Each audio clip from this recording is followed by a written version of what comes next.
Joining me now is Dr. Carol Swain, who served on President Trump's 1776 commission.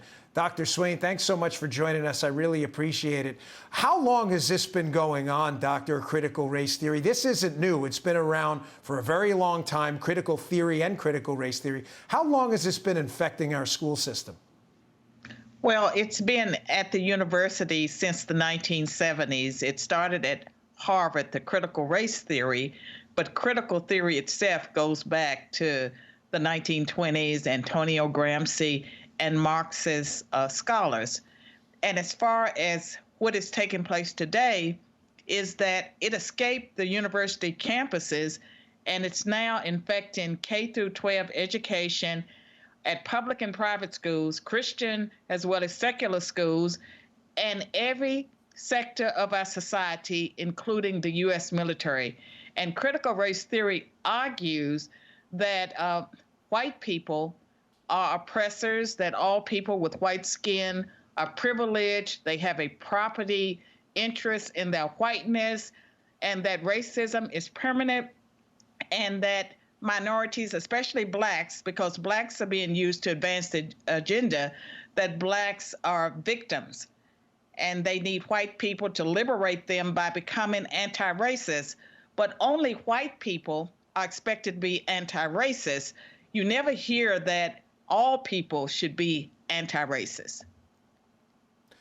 Dr. Swain, did you notice that the advocates of critical race theory, which is racist, and I'm sorry, if you support it, you're a racist too, suggesting we judge people by their skin color is the essence of racism. But did you notice they live in euphemisms and they play these games, these obfuscation games? They can never describe exactly what they're talking about. Quick example, Yes. We just played Ibram Kendi, asked to define racism, had a really tough time.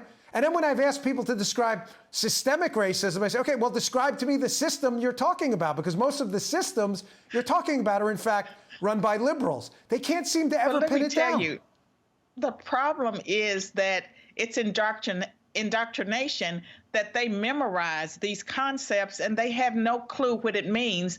And this is at the university level as well as with the K through 12, because they're starting, with kindergartners.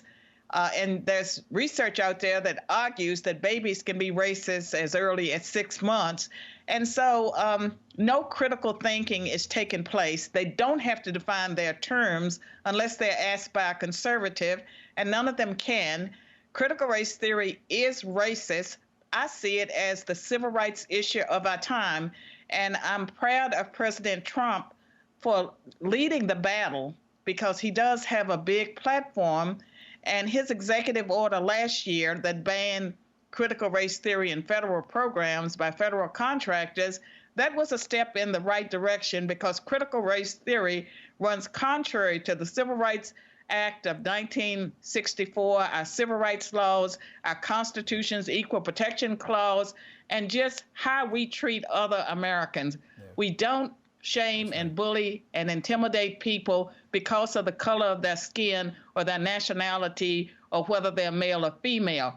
Critical theory encourages us to divide and to really hate each other and to fight over things that we should not be fighting over. It dumbs down education and it hurts minorities the most.